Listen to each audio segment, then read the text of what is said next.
Keseringan baca Al-Quran mengangkat kedudukan Anda di dunia. Ya, punya pengetahuan logika jalan.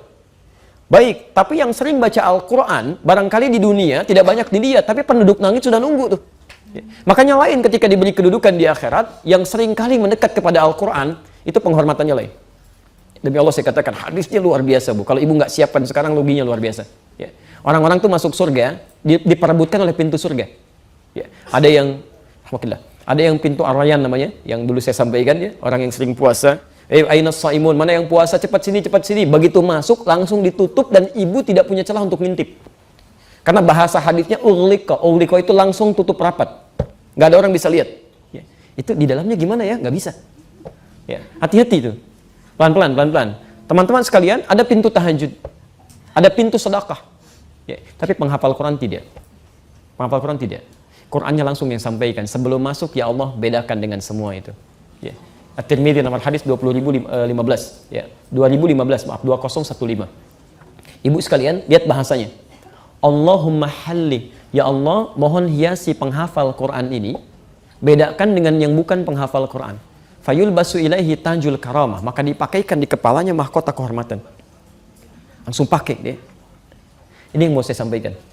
Kalau ibu belum menghafal, setidaknya siapkan keturunannya untuk bisa menghafal Quran. Atau fasilitasi orang lain untuk bisa menghafal. Ya.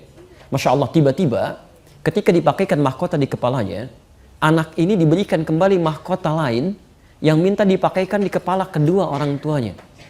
Sepanjang orang tuanya beriman kepada Allah, tidak bermaksiat besar.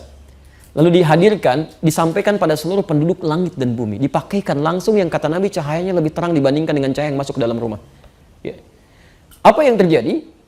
Semua orang pada saat itu, para orang tua itu Masya Allah, tak terlukiskan. Yang tidak menyiapkan, cuman dia heran. Ada yang tertunduk, ada yang menyesal, ada yang macam-macam.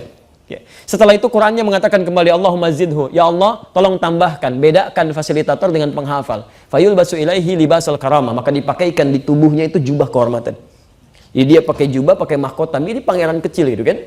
Setelah itu dia gandeng keluarganya, masuk surga, menggandeng keluarganya.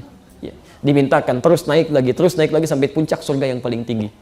Itu ada tafsirnya di Quran surah ke-35 ya, Fatir ayat 33, posisi paling kiri sebelah atas, dengan di Quran surah ke-52 ayat 21 At-Tur. Quran surah 35 ayat 33 dengan Quran surah 52 ayat 21. Saya melihat kecenderungan sekarang, Bu ya, hati-hati ya. Ada orang yang seringkali berlomba mengejar dunia tanpa sadar yang sering dikecilkan itu sudah menyiapkan akhiratnya. Menyiapkan akhiratnya gitu kan. Ada anak yang ya ketinggalan, ternyata dia sudah hafal Quran gitu. Ibunya bergerilya di belakang tuh. Dia kejar akhiratnya. Jadi, dan banyak orang menyesal saat itu. Ya, karena saat orang masuk surga itu bergantung salah satunya, tempatnya bergantung salah satunya dengan seringnya bacaan Quran yang dia baca. Ya. Jadi kalau ibu misalnya wafat, dalam keadaan sering baca Quran 5 ayat, itu nanti saat masuk surga, diminta baca Quran yang biasa dibacakan. Ya. Iqra waqar, sekarang kamu bacakan, dan silahkan kamu naik sesuai dengan bacaan Quranmu. Fa inna akhira qira'atika akhiru manzilatika. Akhir bacaan Quranmu di situ tempat tinggalmu. Jadi ketika ibu sampai ke wa ulaika humul muflihun, di situ tempat tinggal ibu.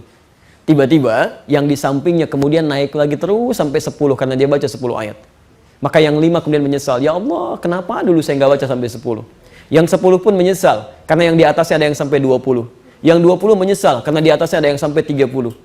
Ya, yang 30 juz terus naik sampai ke puncak paling tinggi. Itulah sebabnya anak-anak Palestina yang usia 4 tahun, 5 tahun, termasuk kami di Libya dulu gitu kan. Itu kalau Anda yang sudah hafal Quran 30 juz, temannya baru setengah Quran, dia akan katakan, ini canda anak 4-5 tahun. Nanti saya di surga dadahin kamu ya masih di bawah katanya. Bisa nggak ibu bayangkan?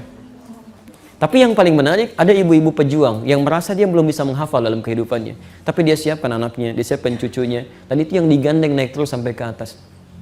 Ibu boleh dibanggakan di dunia gitu kan, tapi yang kenal paling sekitaran kita aja. Tapi kalau ibu dibanggakan di akhirat, semua penduduk langit dan bumi mengatakan kamu yang terbaik. Itu poinnya.